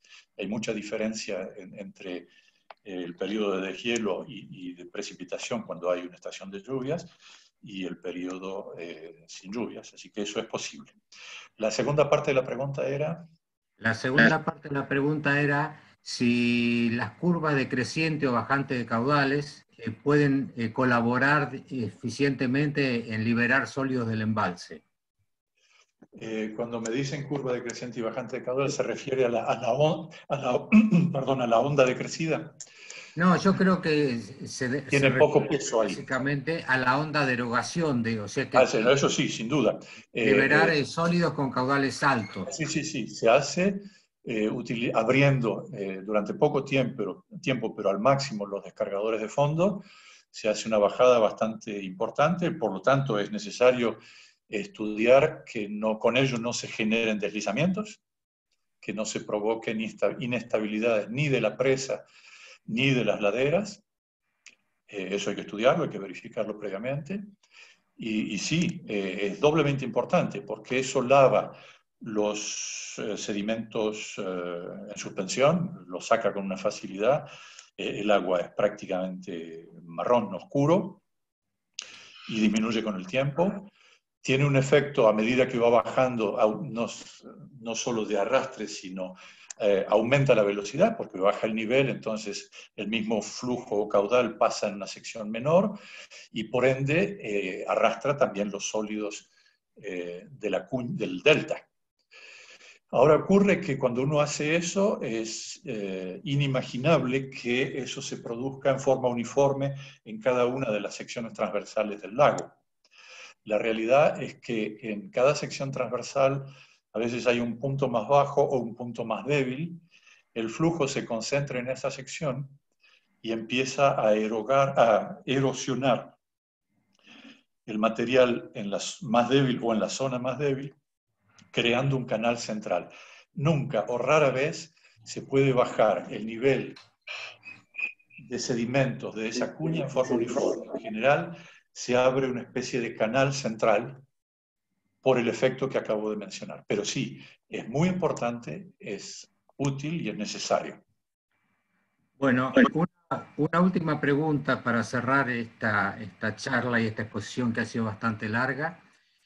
Se pregunta, un asistente pregunta que todo lo que se ha mostrado básicamente tiene que ver con embalses de acumulación, en donde hay volúmenes de embalse importante. ¿Qué ocurre con aquellos embalses que son de laminación, o sea, con muy poco volumen de embalse, se utilizan para derivar lateralmente? Al respecto, un pequeño comentario. Conozco varios casos de esos en donde los sedimentos transportados colmatan totalmente el embalse, empiezan a pasar por sobre la estructura de hormigón y generan importantes erosiones en los hormigones. pero sería interesante algún comentario en relación a cuál es la diferencia conceptual entre un embalse de acumulación y un embalse de derivación sin volumen de embalse, ¿no? Es la última pregunta y te liberamos luego, Asensio. No, en primer lugar, pido disculpas por lo largo que se me hizo. Yo traté esencialmente el tema de embalses, ¿no es cierto? Es decir, en forma expresa he excluido los proyectos sin un embalse significativo de apelo de agua, porque en suma, diría yo, si debiese resumir su comportamiento, son equivalentes a la función que le atribuimos a los diques de cola. El dique de cola debe retener sólidos y dejar pasar agua o agua chocolatada hacia aguas abajo para ulterior uso en el gran embalse.